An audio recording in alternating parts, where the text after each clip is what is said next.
सत श्री अकाल विद्यार्थियों।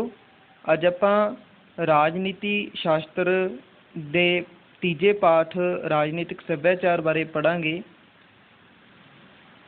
राजनीतिक सभ्याचार का जो पहली बार प्रयोग है इस शब्द का वो गैब्रियल आलमंड ने अपने लेख तुलनात्मक राजनीतिक प्रणाली दे विच 1956 विच कीता सी। इस तो पहला राजनीतिक सभ्याचार की कोई धारणा नहीं सी मिलती।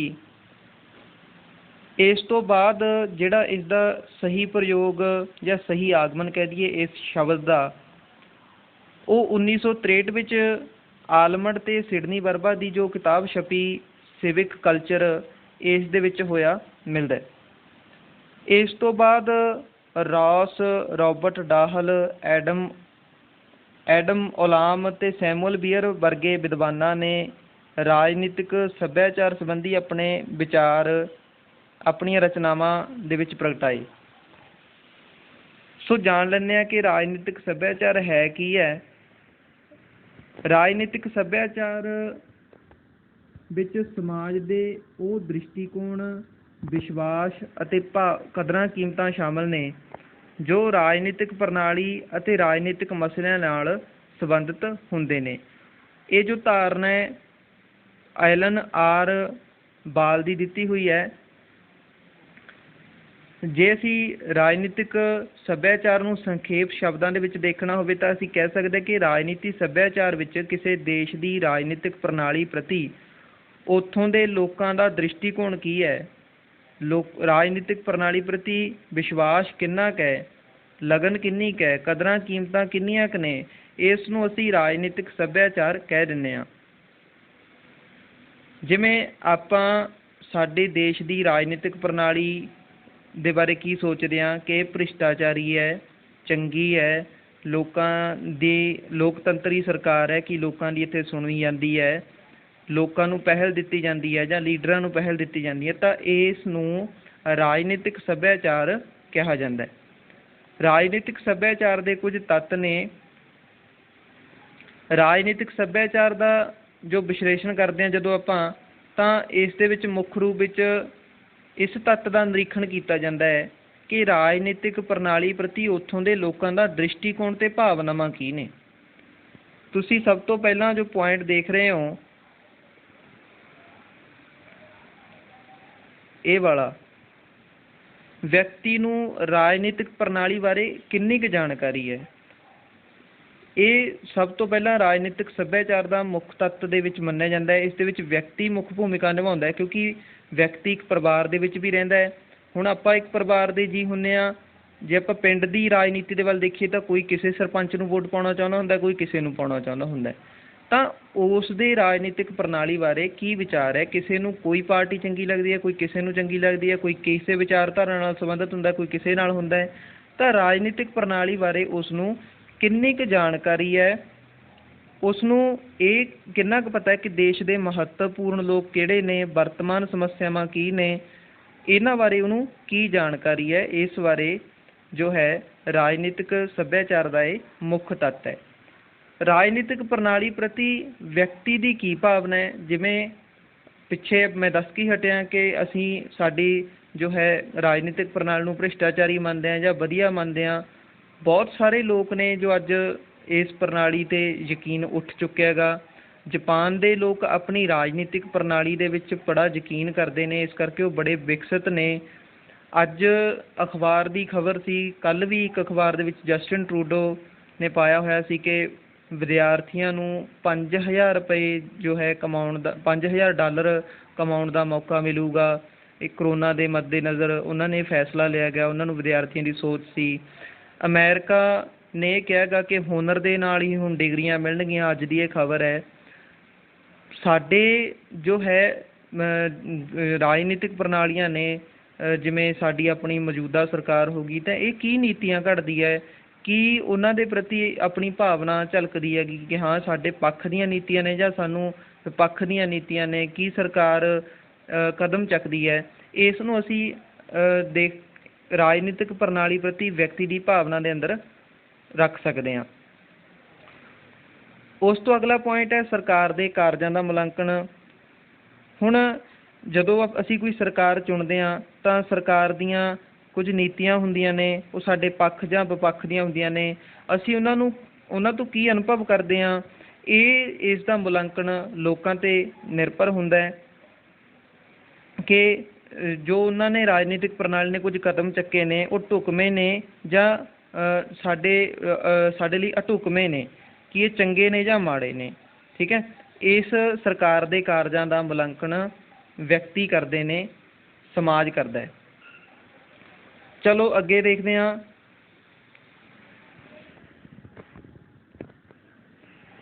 ਰਾਜਨੀਤਿਕ ਕਦਰਾਂ ਕੀਮਤਾਂ।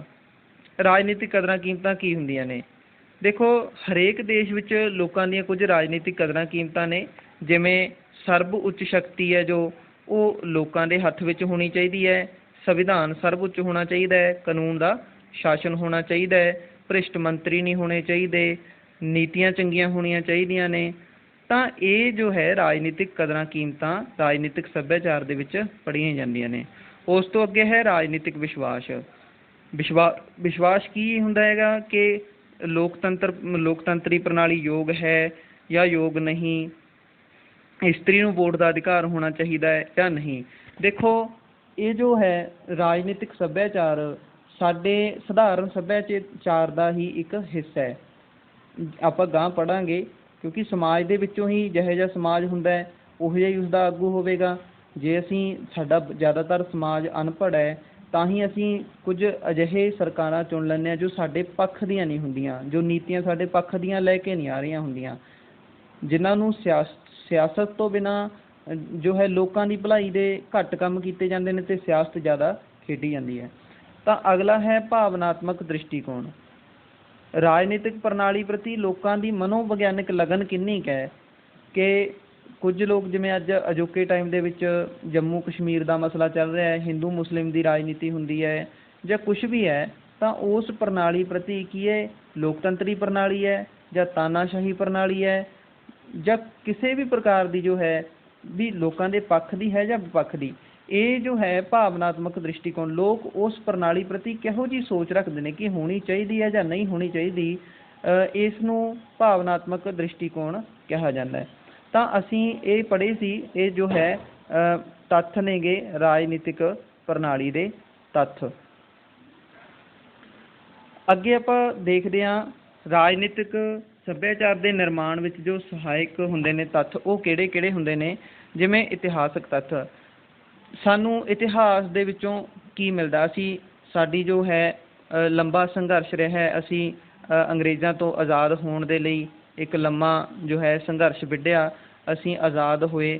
ਤਾਂ ਉਸ ਸਮੇਂ ਅੰਗਰੇਜ਼ਾਂ ਨੇ ਸਾਡੇ ਲਈ ਸੰਵਿਧਾਨ ਦਾ ਨਿਰਮਾਣ ਕੀਤਾ, ਪਾਕਿਸਤਾਨ ਜਾਂ ਜੋ ਹੈ ਭਾਰਤ ਦਾ ਇੱਕ ਨਿਰਮਾਣ ਹੋਇਆ ਤਾਂ ਕਿ ਜੋ ਲੋਕ ਨੇ ਆਪਸ ਦੇ ਵਿੱਚ ਝਗੜਨ ਨਾ।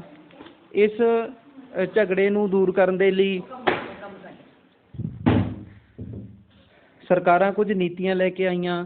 ਠੀਕ ਹੈ, ਤਾਂ ਅਸੀਂ ਸਦੀਆਂ ਤੋਂ ਗੁਲਾਮ ਚੱਲਦੇ ਆ ਰਹੇ ਸੀਗੇ, ਇਸ ਗੁਲਾਮੀ ਨੂੰ ਦੂਰ ਕਰਨ ਦੇ ਲਈ ਅਸੀਂ ਕੀ ਕਦਮ ਚੁੱਕੇ, ਇਹ ਰਾਜਨੀਤਿਕ ਸੱਭਿਆਚਾਰ ਦੇ ਨਿਰਮਾਣ ਵਿੱਚ ਹਿੱਸਾ ਪਾਉਂਦੇ ਨੇ। ਜਿਵੇਂ ਸਾਡੀ ਅਕਾਲੀ ਪਾਰਟੀ ਹੋਈ ਜਾਂ ਕਾਂਗਰਸ ਪਾਰਟੀ ਹੋਈ, ਇਹ ਨੀਤੀਆਂ ਲੈ ਕੇ ਆਈਆਂ, ਇਹ ਪ੍ਰਣਾਲੀਆਂ, ਕੁਝ ਲੋਕ ਵੀ ਅਸੀਂ ਲੋਕਤੰਤਰਕ ਸਰਕਾਰ ਚਾਹੁੰਦੇ ਆਂਗੇ। ਤਾਂ ਇਹ ਇਤਿਹਾਸਕ ਤੱਥ ਰਾਜਨੀਤਿਕ ਸੱਭਿਆਚਾਰ ਦੇ ਨਿਰਮਾਣ ਵਿੱਚ ਸਹਾਇਕ ਹੁੰਦੇ ਨੇ। ਭੂਗੋਲ ਵੀ ਜੋ ਹੈ ਰਾਜਨੀਤਿਕ ਸੱਭਿਆਚਾਰ ਦੇ ਨਿਰਮਾਣ ਦੇ ਵਿੱਚ ਅਹਿਮ ਭੂਮਿਕਾ ਅਦਾ ਕਰਦਾ ਹੈ। ਵਿਦਵਾਨਾਂ ਦੇ ਵਿਚਾਰ ਨੇ, ਜਿਵੇਂ ਕਿ ਰੂਸੋ ਦਾ ਵਿਚਾਰ ਹੈ ਕਿ ਗਰਮ ਜਲਵਾਯੂ ਵਿੱਚ ਰਹਿਣ ਵਾਲੇ ਲੋਕਾਂ ਵਿੱਚ ਸੁਤੰਤਰਤਾ ਅਤੇ ਸਵਰਾਜ ਦੀ ਯੋਗਤਾ ਨਹੀਂ ਹੁੰਦੀ। ਉਹਨਾਂ ਅਨੁਸਾਰ ਜਿਵੇਂ ਗਰਮ ਪੌਣ ਪਾਣੀ ਨਿਰੰਕੁਸ਼ਤਾ ਨੂੰ, ਵਧੇਰੇ ਠੰਡਾ ਪੌਣ ਪਾਣੀ ਜੰਗਲੀਪੁਣੇ ਨੂੰ ਅਤੇ ਸੰਤੁਲਿਤ ਪੌਣ ਪਾਣੀ ਚੰਗੇ ਸ਼ਾਸਨ ਦੀ ਸਥਾਪਨਾ ਦੀ ਪ੍ਰੇਰਨਾ ਦਿੰਦਾ ਹੈ। ਇਸ ਤਰ੍ਹਾਂ ਅਸੀਂ ਭੂਗੋਲਿਕ ਤੱਤ ਪੜ੍ਹ ਲਿਆ। ਸਮਾਜਿਕ ਅਤੇ ਆਰਥਿਕ ਤੱਤ ਵੀ ਇੱਥੇ ਜੋ ਹੈ ਵਿਸ਼ੇਸ਼ ਭੂਮਿਕਾ ਨਿਭਾਉਂਦੇ ਨੇ। ਜਿਵੇਂ ਕਿਸੇ ਦੇਸ਼ ਵਿੱਚ ਵੱਡੇ ਜਿੱਥੇ ਉਦਯੋਗੀਕਰਨ ਹੋਊਗਾ ਉੱਥੇ ਉਦਯੋਗਿਕ ਨਗਰ ਵਿਕਸਿਤ ਹੋਣਗੇ। ਪੇਂਡੂ ਖੇਤਰ ਦੇ ਮੁਕਾਬਲੇ ਸ਼ਹਿਰੀ ਖੇਤਰ ਦਾ ਜੋ ਹੈ ਰਾਜਨੀਤੀ ਵਿੱਚ ਵਧੇਰੇ ਭਾਗ ਹੋਵੇਗਾ, ਇਹ ਅਸੀਂ ਦੇਖ ਹੀ ਸਕਦੇ ਹਾਂ। ਸਾਡੀਆਂ ਜੋ ਸਰਕਾਰਾਂ ਨੇ ਪੂੰਜੀਪਤੀ ਚੁਣਦੇ ਨੇ। ਸਾਡੇ ਤੇ ਜੋ ਅੱਜ ਰਾਜ ਹੈ ਇਸ ਨੂੰ ਨਾਂ ਦੀ ਲੋਕਤੰਤਰਿਕ ਸਰਕਾਰ ਕਹਿ ਸਕਦੇ ਹਾਂ, ਵੈਸੇ ਇਹ ਪੂੰਜੀਪਤੀਆਂ ਦੀ ਸਰਕਾਰ ਹੁੰਦੀ ਹੈ। ਤਾਂ ਇਹ ਸਮਾਜਿਕ ਤੇ ਆਰਥਿਕ ਤੱਤ ਇੱਥੇ ਨਿਰਮਾਣ ਵਿੱਚ ਸਹਾਇਕ ਹੁੰਦੇ ਨੇ। ਪ੍ਰੈਸ ਤੇ ਸੰਚਾਰ ਦੇ ਸਾਧਨ। ਪ੍ਰੈਸ ਕਿੰਨੀ ਕੁ ਆਜ਼ਾਦ ਹੈ, ਕੋਈ ਆਪਣੀ ਗੱਲ ਨੂੰ ਕਿੰਨਾ ਕੁ ਖੁੱਲ੍ਹ ਕੇ ਲਿਖ ਸਕਦਾ ਹੈ, ਕਿ ਉਸ 'ਤੇ ਕੋਈ ਸਰਕਾਰੀ ਦਬਾਅ ਤਾਂ ਨਹੀਂ ਪਾਇਆ ਜਾਂਦਾ। ਤਾਂ ਇਸ 'ਤੇ ਜੋ ਸਾਡਾ ਜੋ ਸਥਾਨ ਹੈ ਉਹ ਲਗਭਗ ਤੁਸੀਂ ਐਂ ਲਾ ਲਓ ਵੀ ਅਸੀਂ ਬਹੁਤ ਪਿੱਛੇ ਖੜ੍ਹੇ ਹਾਂ। ਇੱਕ ਸਰਵੇ ਹੋਇਆ ਸੀ ਜਿਹਦੇ ਵਿੱਚ ਭਾਰਤ ਦਾ ਸਥਾਨ ਹੈ ਜੋ 140 ਦੇ ਕਰੀਬ ਹੈ ਸ਼ਾਇਦ। ਪਾਕਿਸਤਾਨ ਦਾ ਇਦੋਂ ਵੀ ਨੀਵਾਂ ਹੈ।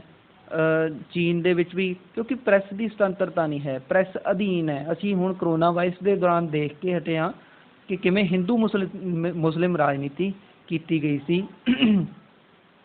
ਸਾਹਿਤ ਤੇ ਪੁਸਤਕਾਂ। ਬੁੱਧੀਜੀਵੀ ਕਿੰਨੇ ਉੱਥੋਂ ਦੇ ਜੋ ਹੈ ਖੁੱਲ੍ਹ ਕੇ ਵਿਚਾਰ ਰੱਖਣ ਦੀ ਸਮਰੱਥਾ ਰੱਖਦੇ ਨੇ।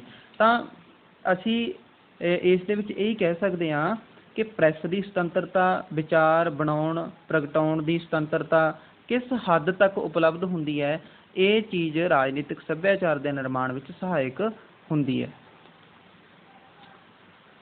ਅਗਾਂਹ ਆਪਾਂ ਪੜ੍ਹਦੇ ਹਾਂ ਕਿ ਰਾਜਨੀਤਿਕ ਸੱਭਿਆਚਾਰ ਦੀਆਂ ਵਿਸ਼ੇਸ਼ਤਾਵਾਂ ਕੀ ਨੇ। ਰਾਜਨੀਤਿਕ ਸੱਭਿਆਚਾਰ ਸਧਾਰਨ ਸੱਭਿਆਚਾਰ ਦਾ ਹੀ ਇੱਕ ਅੰਗ ਹੈ। ਜਿਵੇਂ ਸਾਡੇ ਵਿਸ਼ਵਾਸ, ਪਰੰਪਰਾਵਾਂ ਸਾਡੀਆਂ ਜੋ ਸਾਨੂੰ ਬਜ਼ੁਰਗਾਂ ਨੇ ਦਿੱਤੀਆਂ, ਉਹਦੇ ਵਿੱਚੋਂ ਹੀ ਰਾਜਨੀਤਿਕ ਸੱਭਿਆਚਾਰ ਨਿਕਲ ਕੇ ਆਉਂਦਾ ਹੈਗਾ। ਜਿਵੇਂ ਕਿ ਸਾਡੀ ਅਕਾਲੀ ਪਾਰਟੀ ਸਾਡੇ ਪੁਰਾਤਨ ਸੱਭਿਆਚਾਰ ਦੇ ਵਿੱਚੋਂ ਨਿਕਲ ਕੇ ਆਈ। ਨੀਲਾ ਬਾਣਾ, ਨੀਲੀ ਪੱਗ। ਕਾਮਰੇਡ ਨੇ ਜੋ ਉਹ ਉਹਨਾਂ ਦਾ ਜੋ ਹੈ ਝੰਡਾ ਲਾਲ ਰੰਗ ਦਾ ਹੁੰਦਾ ਹੈਗਾ। ਠੀਕ ਹੈ, ਇਹ ਕੀ ਹੈ, ਸਧਾਰਨ ਸੱਭਿਆਚਾਰ ਦਾ ਅੰਗ ਹੈ। ਸਧਾਰਨ ਸੱਭਿਆਚਾਰ ਭਾਵ ਜਿਵੇਂ ਰਹੁ ਰੀਤਾਂ, ਵਿਸ਼ਵਾਸ, ਕਦਰਾਂ ਕੀਮਤਾਂ ਉਹਨਾਂ ਦੇ ਕੀ ਨੇ, ਇੱਕ ਸਮਾਜ ਦੇ ਵਿੱਚ ਕੀ ਹੁੰਦੀਆਂ ਨੇ। ਕਿਉਂਕਿ ਜੇ ਅਸੀਂ ਪੰਜਾਬ ਦਾ ਸੱਭਿਆਚਾਰ ਦੇਖੀਏ ਤਾਂ ਹਰੇਕ ਨੂੰ ਆਏ ਗਏ ਨੂੰ ਆਪਾਂ ਚਾਹ ਪਾਣੀ ਜਾਂ ਖਵਾ ਪਿਆ ਕੇ ਤੋਰਦੇ ਹਾਂ। ਜੇ ਤੁਸੀਂ ਪੰਜਾਬ ਤੋਂ ਬਾਹਰ ਚਲੇ ਜਾਓਗੇ ਤਾਂ ਤੁਹਾਨੂੰ ਅਜਿਹਾ ਕੁਝ ਦੇਖਣ ਨੂੰ ਨਹੀਂ ਮਿਲੇਗਾ। ਤਾਂ ਪੰਜਾਬ ਦਾ ਖੁੱਲ੍ਹਾ ਡੁੱਲਾ ਰਲਮਾ ਸੁਭਾਅ ਹੈਗਾ। ਤਾਂ ਇੱਥੋਂ ਦੇ ਜੋ ਹੈ ਇਸ ਸੱਭਿਆਚਾਰ ਦਾ ਰਾਜਨੀਤਿਕ ਸੱਭਿਆਚਾਰ 'ਤੇ ਵੀ ਪ੍ਰਭਾਵ ਹੋਵੇਗਾ, ਕਿਉਂਕਿ ਆਓ ਭਗਤ ਨੂੰ ਸਾਡੇ ਇੱਥੇ ਪਹਿਲ ਦਿੱਤੀ ਜਾਂਦੀ ਹੈ। ਤਾਂ ਇੱਥੇ ਦੂਜਾ ਪੁਆਇੰਟ ਹੈ ਅੰਤਰਮੁਖੀ ਧਾਰਨਾ। ਰਾਜਨੀਤਿਕ ਸੱਭਿਆਚਾਰ ਦਾ ਸੰਬੰਧ ਵਿਅਕਤੀ ਦੀਆਂ ਅੰਦਰੂਨੀ ਭਾਵਨਾਵਾਂ ਨਾਲ ਹੁੰਦਾ ਹੈ, ਕਿ ਵਿਅਕਤੀ ਸਰਕਾਰ ਬਾਰੇ, ਰਾਜਨੀਤਿਕ ਪ੍ਰਣਾਲੀ ਬਾਰੇ ਕੀ ਸੋਚ ਰਿਹਾ ਹੁੰਦਾ ਹੈ, ਕਿ ਉਹ ਹਿੰਦੁਸਤਾਨ ਜਾਂ ਖਾਲਿਸਤਾਨ ਜਾਂ ਕੁਛ ਵੀ ਅਜਿਹੀਆਂ ਮੈਂ ਤਾਂ ਸਮਝਾਉਣਾ ਪੁੱਤ ਕਿਉਂਕਿ ਅੱਜ ਦੇ ਮੁੱਦੇ ਨੇ ਇਹ। ਜਦੋਂ ਆਪਾਂ ਅੱਜ ਦੇ ਨਾਲ ਤੁਲਨਾ ਕਰਕੇ ਪੜ੍ਹਾਂਗੇ ਤਾਂ ਸਾਨੂੰ ਛੇਤੀ ਸਮਝ ਆਵੇਗੀ। ਤਾਂ ਅੰਤਰਮੁਖੀ ਧਾਰਨਾਵਾਂ ਜੋ ਹੈ ਇਹਦੇ ਵਿੱਚ ਰਾਜਨੀਤਿਕ ਪ੍ਰਣਾਲੀ ਦੇ ਪ੍ਰਤੀ ਸਾਡੀਆਂ ਕੀ ਧਾਰਨਾਵਾਂ ਨੇਗੀਆਂ, ਉਹ ਇੱਥੇ ਇਸ ਦੀ ਵਿਸ਼ੇਸ਼ਤਾ ਹੈ। ਵਿਸ਼ਵ ਵਿਆਪੀ ਧਾਰਨਾ।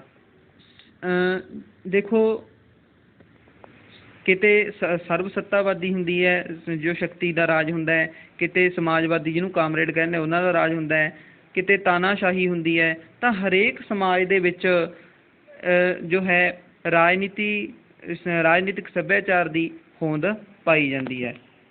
ਕਿਉਂਕਿ ਉੱਥੇ ਵੀ ਤਾਂ ਲੋਕ ਇਹੀ ਸੋਚਦੇ ਹੋਣਗੇ ਕਿ ਸਰਕਾਰ ਸਾਡੀ ਕਿਹੋ ਜਿਹੀ ਹੈ, ਕਿਹੜੀਆਂ ਕਦਰਾਂ ਕੀਮਤਾਂ ਨੇ, ਕਿੰਨਾ ਕੁ ਮੁੱਲ ਹੈ, ਕਿੰਨੇ ਕੁ ਸਰਕਾਰ ਦੀਆਂ ਚੰਗੀਆਂ ਨੀਤੀਆਂ ਨੇ ਸਾਡੇ ਪ੍ਰਤੀ। ਉਸ ਤੋਂ ਅਗਲਾ ਜੋ ਪੁਆਇੰਟ ਹੈ ਉਹ ਹੈ ਪਰਿਵਰਤਨਸ਼ੀਲ ਸਰੂਪ।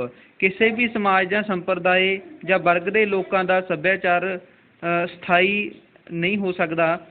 ਸਮੇਂ ਦੇ ਨਾਲ ਨਾਲ ਵਿਅਕਤੀ ਦੀਆਂ ਪ੍ਰਵਿਰਤੀਆਂ ਬਦਲ ਜਾਂਦੀਆਂ ਨੇ। ਇਸ ਤੋਂ ਅਗਲਾ ਜੋ ਹੈ ਰਾਜਨੀਤਿਕ ਸੱਭਿਆਚਾਰ ਅਤੇ ਰਾਜਨੀਤਿਕ ਪ੍ਰਣਾਲੀ ਵਿੱਚ ਅੰਤਰ ਕਿਰਿਆ। ਜਦੋਂ ਭਾਰਤ ਆਜ਼ਾਦ ਹੋਇਆ ਸੀ ਤਾਂ ਉਸ ਸਮੇਂ ਭਾਰਤੀ ਲੋਕਾਂ ਵਿੱਚ ਰਾਜਨੀਤਿਕ ਜਾਗਰਤੀ ਦੀ ਘਾਟ ਸੀ, ਪਰੰਤੂ ਅੱਜ ਜੋ ਹੈ ਵਰਤਮਾਨ ਲੋਕ ਇਸ ਪ੍ਰਤੀ ਸੁਚੇਤ ਹੋ ਰਹੇ ਨੇਗੇ। ਤਾਂ ਇਹ ਸੀ ਕੁਝ ਜੋ ਹੈ ਰਾਜਨੀਤਿਕ ਪ੍ਰਣਾਲੀ। ਅੱਜ ਆਪਾਂ ਇਹ ਪੂਰਾ ਕਰ ਲਿਆ। ਇਸ ਦੀ ਮਹੱਤਤਾ ਵੀ ਵਿਚਾਰ ਲਈ ਵਿੱਚ ਇਸ ਦੀ ਮਹੱਤਤਾ ਹੋ ਗਈ, ਵਿਸ਼ੇਸ਼ਤਾ ਹੋ ਗਈ। ਸੋ ਇਹ ਲੈਸਨ ਦੇ ਵਿੱਚੋਂ ਇੰਨਾ ਕੀ ਆਊਗਾ ਰਾਜੇ। ਉਮੀਦ ਕਰਦਾ ਤੁਹਾਨੂੰ ਸਮਝ ਆ ਗਿਆ ਹੋਵੇਗਾ। ਜੇ ਕੁਝ ਨਾ ਸਮਝ ਆਇਆ ਹੋਵੇ ਤਾਂ ਪੁੱਛ ਲੈਣਾ। ਧੰਨਵਾਦ।